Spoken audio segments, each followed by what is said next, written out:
এটা আমার first cake কাটা ছিল। আমার মা মাসির বাড়ি গেছিল বলে কেক কাটতে পারিনি বলে মন খারাপ ছিল। তাই সবাই মিলে আমাকে কেক কাটিয়ে আমাকে উইশ করেছে। এখানে দেখতে পাচ্ছি আমি সবাইকে খাইয়ে দিচ্ছি। আমার ভীষণই ভালো লেগেছে যে আমার বার্থডেটা হয়েছে। মনটা ভীষণ খারাপ ছিল, হ্যাপি হয়ে গেছে।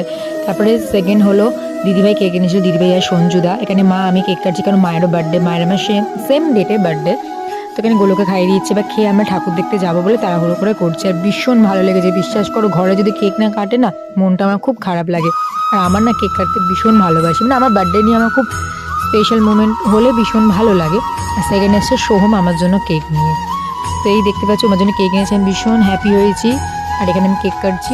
মা নাইটি পরে ছিল বলে মা আর আসেনি ক্যামেরার সামনে, তো আমাকে একটু দেখিয়ে দিয়েছিলাম। এই যে কেক কেটেছি, আমার ভীষণ ভালো লাগছে। এবার আমি ঠাকুর দেখতে যাবো। আশা করি আমার এই মিনি ব্লগটা তোমাদের ভালো লাগে। ভালো লাগে অবশ্যই লাইক, কমেন্ট, শেয়ার আর সাবস্ক্রাইব করতে ভুলো না। থ্যাংক ইউ সো মাচ আমার মিনি ব্লগটা দেখার জন্য। আর প্লিজ আমার পাশে থেকেও সাপোর্ট করো। টাটা।